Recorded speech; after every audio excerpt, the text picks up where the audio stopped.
Stewart-Smith. Thank you, Mr Speaker. Well, it's almost a bittersweet day for the wine industry to have what is a fantastic and much look forward to bill passing through the House only a few hours really after an earthquake which has done some damage to the wine industry, and my thoughts go out to the wineries concerned. I know some of them have lost stock and had some damage done.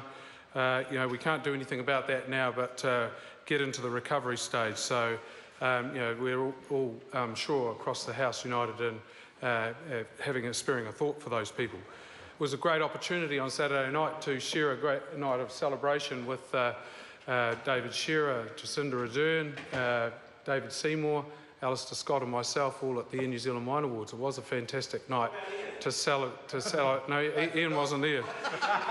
There wasn't any Rangatiki lamb there, so Ian couldn't turn up. But it was a fantastic night, and it was about celebrating what is unique about the wine industry, and that is provenance. And that's what this bill is at the heart of this bill.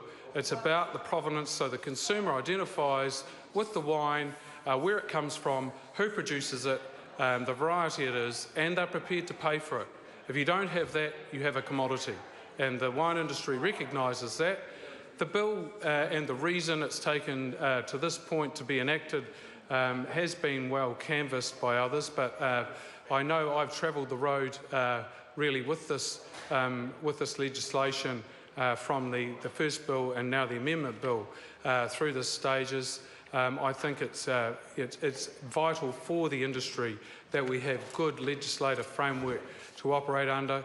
Trades and trade deals and international trade is not a simple matter, and it's quite important to do things right. I'm confident that we've done it in the right order, we're in the right space, but I know the industry is very much looking forward to it, and I know there's representatives here tonight waiting anxiously to see this bill pass through this stage. I can't see why any thinking person would not agree that this is a wonderful piece of legislation. I really would like to just finish on going back to the Wine Awards on Saturday night, and I must agree with David Shearer's words that the people that were in at that event on Saturday night really epitomised what it is that makes a product so special.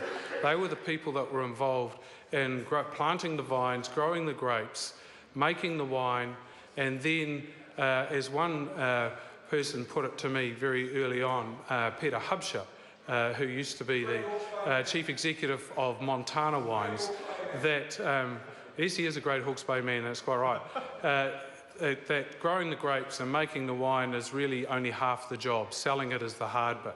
And that's what this bill is all about, is getting that assured legislative framework so that the consumer knows that when they pick up a bottle of Marlborough Sauvignon Blanc or Hawke's Bay Cabernet Sauvignon or a Central Otago Pinot Noir, that those wines are what they say they are and that they come from New Zealand. So, Mr Speaker, it's with great pleasure that I commend this very good bill to the House. Thank you.